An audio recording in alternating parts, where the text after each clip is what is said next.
reviews, discussions, and theories about films in horror, sci-fi, and genre. This is the Horror Deconstruction. Like, share, and subscribe to hear more. What's up, everybody? It's the Horror Deconstruction. You can find us on Instagram, Facebook, most likely on YouTube. Give us a like, share, and subscribe. Hit that bell icon, hit that thumbs up. Let people know that you listen to the show with your host, Komp and Importante. as well as Thea. And today's film is HELLRAISER 2022. a take on Clive Barker's 1987 horror classic, Lies, where a young woman is struggling with addiction comes into possession of an ancient puzzle box, unaware that its purpose is to summon the Cenobites, directed by David Bruckner, written by Ben Collins, Luke Petrowski, based on a screen story by David S. Goyer, starring Odessa Azayan, Jamie Clayton, and Adam Faison, as well as a bunch of other people. Wow. So, why did we do HELLRAISER? Why wouldn't we? You're right. It was the much lauded because it's following on the heels of the much appraised, and people really didn't expect it to be as good as it was. Prey, which was It's also by Hulu, right? Yeah. Yes. Okay. I Good love for that. Hulu. I mean, they're doing some good stuff. They're doing it. I like that the trailer for this says like Hulu Hellraiser. Like it just doesn't say Hellraiser. It's just like imagine just Hulu. They Hulu just, Raiser. Hulu. Well, Raiser. Hulu has always been like the underdog of these services, so I'm glad they're finally doing something. So David Bruckner, as we know, is the director of The Night House, a movie that I think we all liked. Is that the one with the ghost The woman of and the husband, and then Yeah. you find out oh wait, I'm not going to spoil it actually. Yep. Yeah, it has to deal with the husband and suicide and stuff like that. And Yeah, something yeah, that I vaguely wants her. remember that. I talked about a film from the 1980s that was basically the staple for it. So if you listen to our episode, you listen to that. I liked the movie. I thought it had some faults with it, as in it gives us an imaginary and a great idea for a secondary part of the movie that just isn't in the film. Right. Obviously, he did The Ritual. I really liked that movie. I Yep. think Danny, you liked that movie. Thea, I you like liked the that movie? design of the guy in it, the little The thing. monster, right? The Yeah. creature. This guy, he knows what he's doing with like picking creature designs, because Picking that his creature butt. in The Ritual is fucking incredible. Am I right, you guys? Picking his butt. You're right. And in the Night House, I guess the design of the whatever is following the lady. Also, he did the best part of Southbound, which was the guy trying to revive the woman at the hospital, at the empty hospital. Oh really? Oh, yeah. Oh cool. Okay. Yeah, I didn't like Southbound, but that was the best part of the film. Yeah, that was and that guy kept people love getting the call Southbound. on the phone and everything. Right, yeah. Yeah, that People was love fun. Southbound. I can't get into that movie. VHS, I don't know which part he directed, but VHS was at least the I best know one it out of wasn't the those one with the movies. I Like You because that was a different group. And it's not the much He loved did rat. What's that rat Amateur one? Night, which Oh, was was that the, He did the- Amateur Night? Yeah. Isn't that the so one that with the I was Like the- You? Yeah. Oh, great. Okay. Okay, And then we I saw thought- that movie. I and didn't the- realize the- he did that one. So he was part of the full length movie of that also. No, he just. Siren or what? I think he produced I don't think it. so. I think they licensed it probably. but- Siren was okay. I remember that Siren was okay, but they kind of jumped. Yeah, it was a little okay. weird with that. He had the So guy anyway, from back John to- Dies at the end. Anyway, go on. So these two guys were the guys that wrote Night House too. So he's keeping calm with them. So just general open ideas. Were you guys interested in seeing Hellraiser? What do you guys know about Clive Barker and his films and his work and stuff like that? Well, Thea actually gave me some recommendations for Clive Barker books a couple of years ago. Oh, I did. Which ones? Yeah. Did I had read a few. I had read Books of Blood and I had read the Hellbound Heart and stuff like that. But what did you tell? It was I think I Imagica probably. Yep. And I and the probably different said, one and the Great and Secret Show, I believe. Weave World. I haven't actually read Great and Secret Show, but I read it. Weave World. It was okay, which but the is- second one I remember was not okay. And yeah, Weave World Fair. is another one I read. I think Weave World was about a guy who's investigating like women's wigs, right? And the Oh yeah. exactly that. Yeah. boy, I'm funny. So in preparation of watching this film, I actually listened to the Hellbound Heart. So I heard a It's version short, of it. right? It's Oh, only cool. like Yeah, it's It not is. that. It's, not a, that- it's a part of a short story thing collection, I think. Yeah, right? it's part of and then they made it a novel by itself or a novella, I guess. And what's weird is I found it on YouTube. There was somebody who read a very good version of the audiobook. Basically, it was somebody who on a YouTube channel did it. And then I found out who did it, and it's this guy who's like, I won't even say their name. It's somebody who like complains about woke stuff in movies now. Then I was like, they read the book. But then they were, I know. But then they loved Hellraiser, and they're super excited by this movie. And I'm like, I guess he's not going to like the trans actor playing. Who's the person? Pinhead Say the name. I'm curious. And then I don't want to bother. I'll tell you off. And then the gay material in the film. I'm sure they'll find some way to people complain about shit unless it's something they like, just to make money. So they're so full of fucking shit and bugs. Not that I'm like crawling around with flags or anything like that, but it's just like shut the fuck up. Just let people do their movies or whatever. Anyway, Honestly. back to this film. So I listened to the Hellbound Heart, and I thought it was good. It was so funny because it was like I saw the movie. I didn't really need to hear the audiobook because it was literally the same thing that happened in the book. It's and the very movie. similar. They got more into the origin of the person finding the box. I remember. Right? Yeah, that was interesting at least. But I mean, it takes two shots to explain that he was a pervert in that original movie. Anyway, so and Jesus wept. and then also like strangely enough, there weren't that many like Cenobite action in that book. So it was like people. Well, I think Clive Barker really made the Cenobite designs and shit more for central. the yeah, and that's where people get the idea of Cenobites because like I was thinking, there was gonna be so much like Cenobite stuff in this book and this story, and it wasn't. It was just like, they're just like there for 5 seconds. Yeah. And then also I started listening to the Scarlet. What is it called? It's the new one. Scarlet Gospels. That's the one that actually deals with the Cenobites themselves and Harry D'Amour from the movie The Lord of Illusions. I saw all three. I think there's like some cats fucking near me. I just hear like. Danny always hears something and talks about it and like derails everything. I saw all 3 Clive Barker films. I think they're all fucking good. I saw the director's cut of whatchamacallit, the one that you hated, Danny. The Night Shift or what? No, not Night Shift. Nightbreed, and I don't know if I hated it looking back.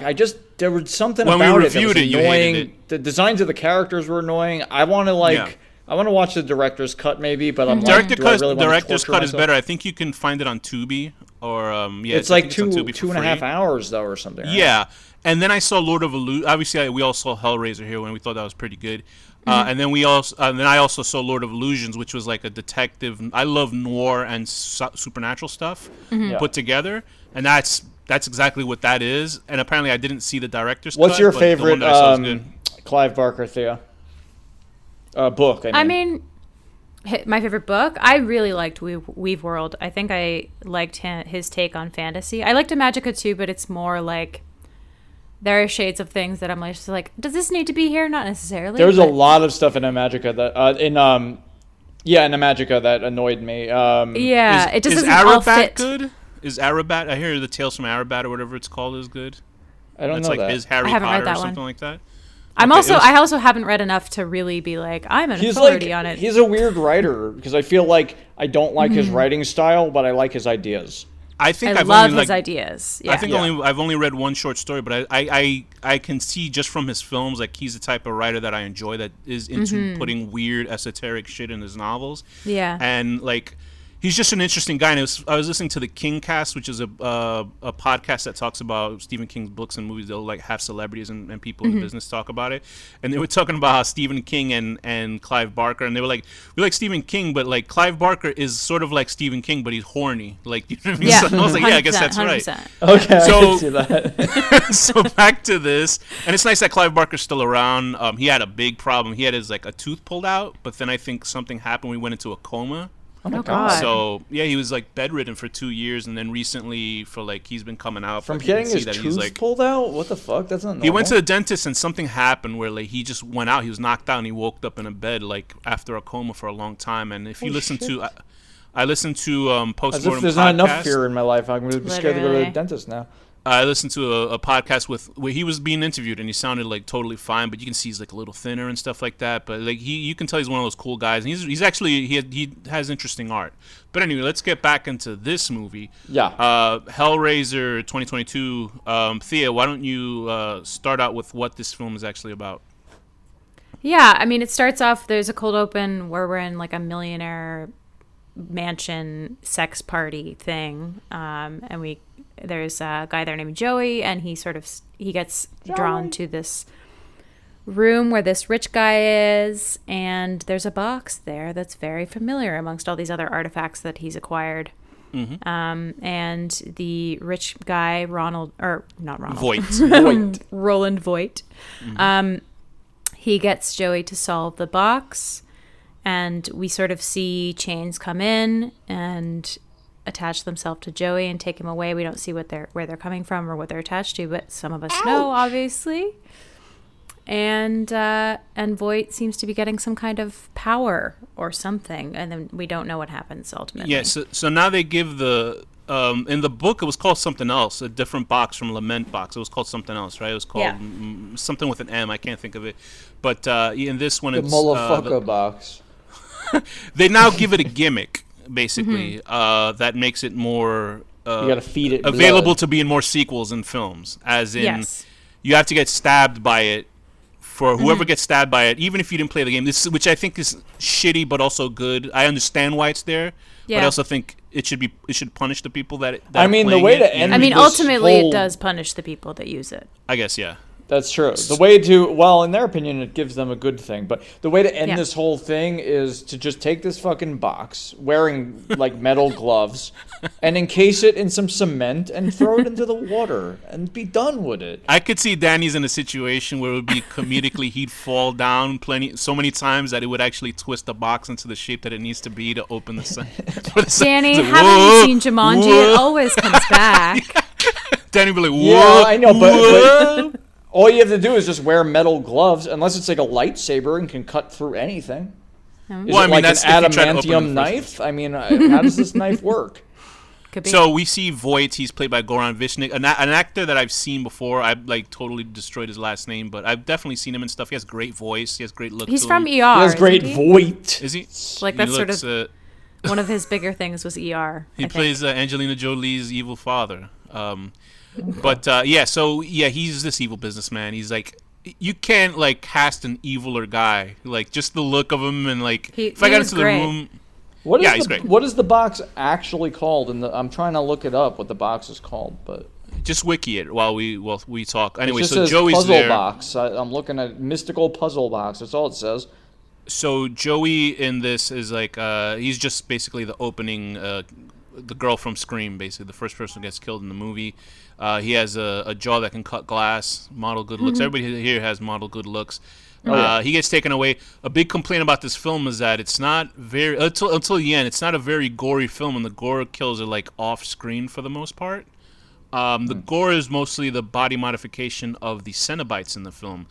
I really enjoyed the fucking the Voight gore though. That thing going. No, that's great at the end. Yeah, they've gotten rid of the BDSM look for the characters of the Cenobites. They've gone for more fleshy appeal because they said it goes back to the books.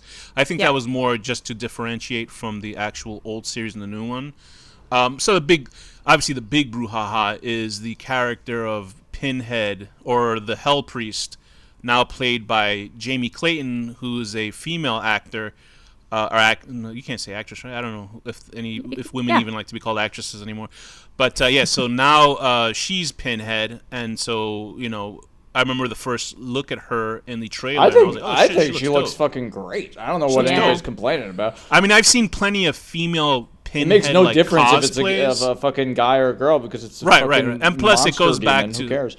It goes back to the book where it's more an androgynous sort of creature who the Hell Priest is. But anyway, back to Jamie Clayton. She looks great. I've seen plenty of, especially on Instagram, the women dressed up as like a female version of Pinhead. I was like, yeah, this could work. I'm fine with watching this Pinhead. And so she's it was great that scene when they took when she took the pin out of the face and then put it into the esophagus. I liked that. Oh, I never pictured the pins being so long. Was it in that other creature's eye? There's a bunch of different, like, at least they have different Cenobites. They have more than like just 4 Cenobites in this one. Although they got the mouth chatterer teeth one. Yeah, the chitterer is there. They got the one with the face flaps pulled back with those little piano wires. I feel like that's from the original. Am I right or am I wrong? I feel like that was. There's similar designs. They're not exactly the same. Right. But there's definitely references to like some of the older versions. There's only really 2 Cenobites that talk. The woman who has like her throat open. I guess she's similar to the other girl that had the open throat in the original one. Yeah. I forget her name is like They have weird names. There's the Weeper, the Chatterer. Oh, it is the Chatterer. I call it the Chitterer. The Chitterer only gossips. Did you hear what they said? Did you hear what they said? Zachary Hing is the Asphyx. That was the I guess, I don't know if she's non-binary or whatever, but she's up there hot, whatever her thing is. And like just outside of the costuming, because I saw their audition for the role, and they have like that cool, that futuristic haircut, but they had to shave off their head. But they look cool as the Asphyx and stuff like that. Selena Lowe is the Gasp, so I don't know who she is in this, but all the Cenobites look pretty dope. I do kind of miss the leather look to them, but I guess that was more of an 80s thing. You know what I mean? I mean, the leather look was just like a sex bond. It's too much like, okay, these are sex bondage people. Well, I'm fine with it. I thought that was cool. I think that thought it was fits, cool, though. too. You know what I mean? I think it was cool for the time, but like, I don't know. I'm happy. But that's one of the things that I heard from one of the reviews about this film is that the movie itself is sexless. Like the original film, there was a feel of sex and BDSM, and it's wrong, and it's like it's a which is horny very movie. Clive Barker, right. And in this one, it almost feels, and it's weird to say, but it almost feels sanitary. This is what I heard from this to me, show it feels called, more dangerous because sex is like no, I get it. Well, sex and this be is more like we just married love people, pain. right, Danny? What? Should be between married people, and they should only do it for procreation. But Double Toasted the was right violence when they and the said, killing you're talking about, right? Right. When they said in Double Toasted, they said this is basically a sexless remake because the original one, like, and not that takes away from this film itself. I think it kind of takes away from the film itself because the whole plot of the first movie was this horny woman, killing men for her lover, because she wants him back because her life was so boring. Frank, what happened to you? You look terrible. Wow, I thought I was listening to the movie. I couldn't believe Where all it. your skin we were just go, playing Frank? Yeah. Anyway, imagine everybody spoke like that. Jesus wept. And they just all like, I would watch that. Yeah. Jesus Christ is one of my people, and he wept. But anyway, so yeah, I think what did you, just before we get into a little bit of the story, what did you guys think overall of the film? Like, what did you think? Did it impress you? Or you like, did you like? What did you think, Thea? I mean, I was just along for the ride. I really liked. I know that they didn't pull the sex from the first one, but they did pull a lot of the like mythos from the second movie, which I actually really like. That second movie is when they started calling the box the Lament configuration. Oh, okay, so they did call it that early, which I remembered. But then, so they just built out that mythology, which I think is always a fun thing to do, to take like one small thing and just sort of like go like, well, what can we do with that? The word configuration insinuates that there are multiple. So what do they all do? I thought that was a really cool take on it, and I thought they had fun with it. I know people didn't love the protagonist. It's completely made up. I mean, it's... Okay, right. Yeah. But I just thought she was interesting and complex, and it was a fun ride overall. I really enjoyed it. Yeah, that's the thing about the first... Like, I know I've seen the first two films, and then we also saw Judgment, which is one of the worst. I've seen multiple of the bad sequels. I think I saw Deader or one of those, and I was like, okay, but it wasn't like horrible. But they're like, I've seen like half of them or something at this point. But like Hellraiser let itself become like bottom of the barrel like material. Like it really let itself go straight to video garbage. Because like Leprechaun did it, but the thing with Leprechaun at least has fucking. I know. They're just here's the thing. Stuff. Leprechaun has Warwick Davis, and he's the strength of it. It's like even a bad Freddy movie at least has Freddy in it. Yeah. You can fuck up a Jason and you can fuck up a Michael Myers because they have no personalities. And I'm sure somebody right now is going, but Michael's. But with these, like Pinhead, like you had Doug Bradley, and he's fucking good as that character. Yeah. But if you put I guess he's not strong enough to like outshine the dog shits because. I mean, and he wasn't in the last one that I saw, the Judgment one, which was a piece of hot trash. And Danny, remember the final nightmare? How bad that was? I was just the end of it. That. I don't care if I'm spoiling Judgment, but they turn. Oh yeah. If you don't want to hear this part, just cut out the next 2 minutes. Pinhead is turned into a random human again, and he's like. Stuck in the like fucking in the streets, and he's like the sweet suffering, no, and that's how the movie ends. And I couldn't stop laughing how bad that was. But going back to the second film, the reason they could have fucked up that second film really badly, but the reason why it was good because they had Christy back, and then they showed Hell, which I love. And they had Julia back too. They had the central villain from the. It was a different actress, but I couldn't even tell that it was a different actress. Was it? And, I don't think it was. I think it was. I think it was actually. I'm pretty sure it was a different actress. But anyway, they also had the doctor, who was like another secondary villain. Yeah, and he was great too. And it was just like, I love when they depict. You rarely see depictions of hell in movies for some reason. You only hear about shit, but that was great. And the only bad thing about that movie was Doug Bradley's overacting when he gets his throat slashed. It was the worst acting I've ever seen. But Danny, what is your general idea about this Hellraiser remake? Did you like it? I thought it was pretty solid, actually. Okay. I think I still like the first one better, but because it's just classic and I know it. But this was good. That was a good movie. I recommended it to someone. Hellraiser 1 was about as perfect, though, Tales from the Crypt episode. You know what I mean? It's a perfect... Yeah. Not to... If people think that's an insult, it's not. No, that's not Tales an insult at all. Great. It was fucking great. I thought this was solid, though. I would give this... I thought this was... better than most of the sequels.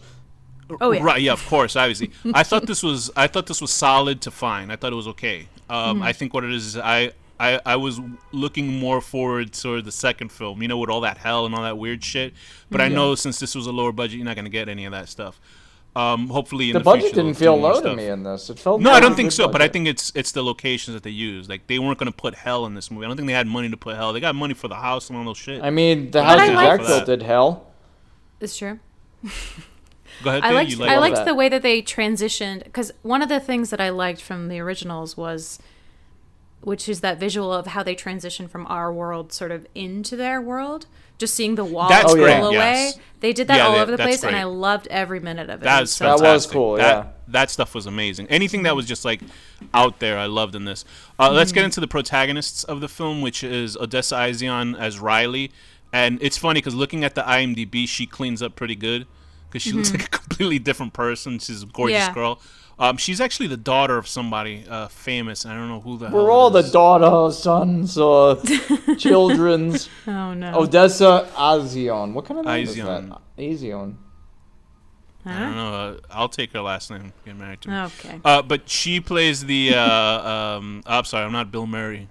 Danny, your hero, who is what's wrong with in Bill big Murray? trouble. Wait, don't tell me anything. He's been accused. Finally, my dirty. Oh no! What? Finally, my anger at Bill Murray has come to light. Thank you. Are you ruining Bill Murray for me? Oh God. Bill Murray ruined Bill Murray. Okay. Pamela, yeah, he did. Pamela Adlon is her mother. Pamela Adlon is she's been in a lot of stuff. Bill Murray dropped Seth Green in a bin by his that one I agree with. I'm fine with that. No, he thought a woman was coming onto him, a younger woman on set, so then he straddled her and started kissing her neck without asking. Kissed a PA amongst other things that he's done. And then he paid her $100,000 to shut up. I wish Bill Murray would. Well, no, I take that back. I take that back for the. Bill Murray's one of my favorite people in the world. Well, anyway, there you go. Okay, just Danny's hero is Bill Murray. So her mother's Pamela Adlon. If you know Bobby Hill from King of the Hill, that's her mother. So Odessa Izion, who is this character in this film, Thea?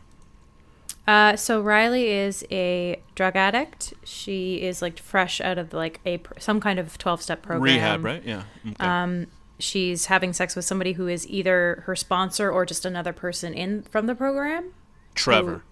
And she is currently living with her brother and his brother and their roommate. Matt. And Colin is his husband? Boyfriend? Boyfriend's Trevor, brother is Matt, and Matt's boyfriend is Colin. And then there's a generic woman named Nora in the movie.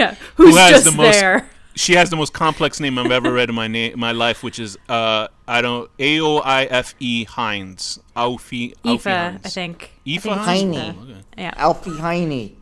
So Riley's a pain in the ass. Yeah. Riley's having a hard time, and she's kind of giving shit to her brother, even though, he's I don't hate Riley, but she killed her brother. I don't hate her, but she's sort of bottoming out, right? She's at even though she's recovered technically, she's still spilling over into bad behavior, and Trevor is not a good guy. Trevor's a no, bad boy. he was not. He's not good news. We knew that. Do you believe for a second that guy is a junkie? Look at him. I feel like at one point he was trying to stop her though, and he looked like he walked. Sure. Yeah, I think he liked her, but the guy doesn't look like an addict. He looks like he walked out of a Givenchy fucking fashion show or something like that. Drew Starkey. Hi, Drew. So her brother is a very nice guy named Matt. He's trying to take care of her, but he's sick of her shit because he knows she's gonna get high again, and he doesn't want her to destroy her life because then it destroys everything around her, which is the truth. What happened in this movie? Because never he goes trust looking. a junkie. Was that a Ministry? That's a Ministry song. Yeah, but what's the quote actually from? I think it's from something. But yeah, that's a Ministry song. So then it gets into some wackiness where Riley gets her hands on the box after Trevor says, "Oh, look, we have these crates Let's that break are left into the over. storage container. Let's take them." So they take it. He plays with the lament box. Her hands skillfully dodge the knife that comes out, but unfortunately, her brother comes looking for her, and he gets stabbed by it, dooming him to go to hell, which sucks. Like she can't. Like I mean, it was very sad. That's the thing that I just don't like. It's just like normal people that have nothing to do with it go to hell, you know, because basically the plot of these films is that the hell priest, or the priest in this version, which is Pinhead, they want random people to keep opening them this box to grant them a wish so they can be perverts or something like that. Like I think that's the main goal of the Cenobites. I was curious what the other ones would have done though, because we had like Resurrection. Like how could they fuck that one up? I guess they'd do like a Pet Cemetery sort of thing, right? Yeah, I guess. I mean, maybe Pet Cemetery is linked. One of this, maybe. We found the in-universe connection there. What were the other ones? So there was Resurrection, Power, Sensation. I should have taken a picture. The one Sensation, the morning or whatever she chose at the end, thinking about your guilt. That doesn't help her brother, who's in fucking hell, getting tortured forever. Yeah, but if she because she kind of just lets it go. She's just like, oh, you know, and I'm like, your brother's in hell, like he's getting a hook up his ass. You know, is that true though, or is he dead? No, he's getting fucked up. Like whatever happened to the guy with the fucking key through his chest is happening to him in hell. Something's happening to him. So they don't just say, oh, he's gone. It's just like we've seen Hellraiser movies, right? It's not like Frank was just walking around. Frank was with hooks on his balls. No, Frank was being. You know what I mean? I think the concept is they're all being tortured forever. Well, in Hellraiser 2, Frank was in a room with horny women under bed sheets that he couldn't have sex with. That he could never touch. Yeah. Right. That's so what the hell is Matt's problem? He's gonna be helping his sister in hell. Like it doesn't make any sense. Like that bothered me. Like Matt, what would his his problem, his torture probably would be his sister continuously. And probably because like their parents are dead or something. I don't know. But maybe just Ted witnessing it over and over again. And from The Good Place intervene and right this wrong. That's something I just thought about right now. That's shitty to me. Like this guy's now in hell, tortured, and she's like, oh okay, my suffering. I mean, I guess you're feeling but it wouldn't be hell. It's not exactly hell, right? It's like kind of a different universe. It's not. All I know, this guy was alive, and now he's in some other dimension, all fucked up. You know what I mean? Demons to some, angels to others. This is something that David Bruckner wasn't thinking about. But anyway, so we have the roundup cast, which is. I mean, the injustice of it is part of. I guess. Okay, these are the configurations: lament, life; lore, knowledge; laudorant, love; liminal, sensation; Lazarus, resurrection; Leviathan, power. Okay, so love and knowledge. The knowledge one is probably knowing all the secrets of the universe, and you lose your mind. Your brain explodes out of your head or something. Yeah, but the love one, I wonder what that could be. Well, probably the person would become obsessed with you to like a dangerous degree. I would guess. Imagine you have knowledge, and then you go to watch Twin Peaks, and you already know what it's about, and it's like really doesn't mean anything, and you're like, oh, this sucks, like. Yeah, you're like, it's just bad. Hey, look, just full of shit. What is this? This is bullshit. Like anyway. But I think they could do a lot with that. Apparently, they're making also a Hellraiser TV show at the same time as this film. This film is separate from that, and it's funny. After I watched this, I was like, different actors. I guess. I mean, it's for HBO. This is for Hulu. It's for HBO. It's actually wow, it's going to be like high quality. I hope so. It's for HBO Max, but you know how HBO Max now they're cutting everything out, so they might just get rid of that. But anyway, so it might do well because this movie, has getting people listening to it. I like Colin, who is the boyfriend of Matt. I like his character. He seems like a genuinely nice guy. I was worried that Riley was gonna fuck him up because I'll be like, don't make me really hate Riley because I didn't like Riley because of what happened to her brother. I was like, at least Colin's a decent guy. Nora is like a blank slate. I didn't really give a rat's ass about her, but I felt bad for her too. She got fucked over by Voight, who has a really cool design of like a, what is that, like a key or something that's like, not a key, but it's like something that's I don't know what it is. It's like really twisting disgusting. his nerves or something. Because so what did he pick? Did he pick Sensation? Yeah. He chose Sensation, and he got that thing through his chest. Yeah. Yeah, which is really disgusting looking device. That was just horrible. And when they did the close-ups of his like veins, and I was like, ooh. And then he chose power, and he became a Cenobite. So it's basically it's a film with if you're not into the secondary characters or like the humans in the Hellraiser books in the movies, I mean, then you're gonna have to sit through a little bit of this for them to kind of figure out what's happening. Like we've all seen Hellraiser, so we know all the answers. So to see new characters try to discover it, the house reminded me of that 13 Ghosts a little bit. Yeah, I actually liked that because I was like, ooh, this is like a good version of that. I wish there was more of the house in the film. I wish they went to more of the rooms and stuff like that. It feels like they had like 2 or 3 rooms in it. It's very weird that like certain like switches turned on lights and trap doors and shit like that. But whatever, I guess that was to make it. Well, everybody keeps their magical metal barrier next to their bar light. Yeah, and the house was built and the house was built in a way so that the Cenobites can't come in unless you let them in, which I thought was interesting. Yeah, like vampires. So the Cenobites is sort of just walking around. They're all like sort of weird henchmen. It's sort of like that movie, The Prince of Darkness. You know, all the bums outside. Cenobites were the bums outside the building in this movie. Not to take Let them away in. from They're them. cold. I did like the priest in this. I wish she had more to do, honestly. That's fair. I liked her voice. I mean, I'm trying to think how much screen time did Pinhead have in the first one? Not that much. Probably similar, to be honest, in the first one. Yeah, probably right. I did like the priest's look. It was sort of awkward to see the priest like in the middle of the street. Do you know what I mean? Like when you see them, when you see the priest in a wide shot, it was like, they kind of look goofy just standing next to like trees. But other than that, I thought there's great like close-up shots of the priest. So everything the priest did was great. I just hope they utilize her more in the sequel. Yeah. Are they definitely doing a sequel? You never know. I don't know if this did the same numbers as. I wouldn't Prey mind did, if they did. But I mean, it was good. Like, the whole barometer of the internet is Twitter, and this was like trending for a lot of days on Twitter, so that's good. I did like the reveal of Trevor being a piece of shit, although he was very suspect from the beginning of the film. Especially when he's talking on the phone. That old lady who gets killed by the Cenobites, whatever. Like a lot of this was off screen or like kind of blurred. So this is the thing: if a Cenobite was coming at you and you killed yourself really quick, would you be safe? That's what I was thinking throughout the movie. I was wondering if that was the case. Like if I cut my hand and oh shit, they're coming. Like if I just blew my brains out. Yeah, like with Voight, I would figure why didn't he just blow his brains out? But I guess he was too egotistical and didn't want to die. Do you know what I mean? He wanted his power. He was for like 10 years? It might have made him invincible because it seemed like he couldn't die, kind of. Was right? he missing? He was he had a big hole in his chest and he was still alive. So yeah, he wasn't like eating or anything. I don't think in that time. I think he was just in pain.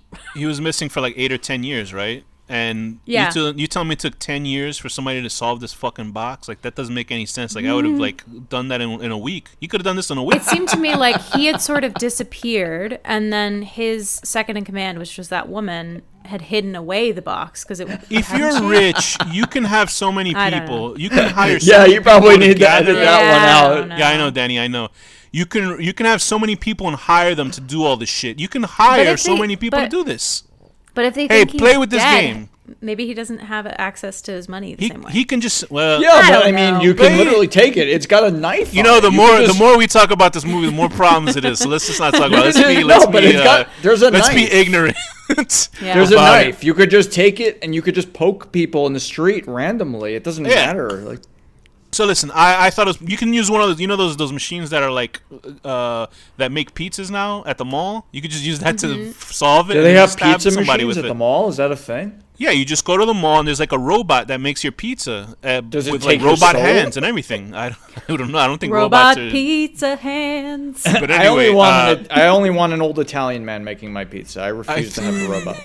A nice old racist man who makes it. Hey, what are you? Hey, what are you? Oh, that was racist. Where are me doing you that. going here? To me, The that's robots so are trying to replace me. Sorry, Thea, I didn't realize Thea was Italian. Anyway, so yeah, I thought Canadian was the race. Excuse me. Yeah, so I mean, in general, it's I thought it was. I liked it. I didn't hate the movie. I thought it was better than most those sequels that I saw bits and pieces of. It was certainly better than Judgment. Jamie Clayton was great. The main character, in my hand's a little bit because most of the characters in Hellraiser movies are piece of shit, selfish people in the movies. So you expect them to get punished. She doesn't get punished. Her brother gets punished. People who are innocent get punished in this movie, especially except for Colin. I think he was the only nice guy in it, and that lady Aoife, whatever her name was. Cenobites look great. I will wait for you. I think it was solid directing. I think there was something about it that was missing, sort of like Night House for me personally. I think probably the hellscape stuff, but I think it's certainly worth a watch. It's weird because it's been a good year for horror. Surprisingly, 2022. Like there's been just a barrage of horror movies that have been coming out. Real life that people horror really too. enjoy. and good ones. Well, that too. Yeah. So yeah, like you got Barbarian, you got this movie, you got Prey that came out, a bunch of stuff that came out. So it's a really good year, and horror is basically saving the box office. Do you guys have any other sort of final ideas about the movie where you would like to see a sequel go?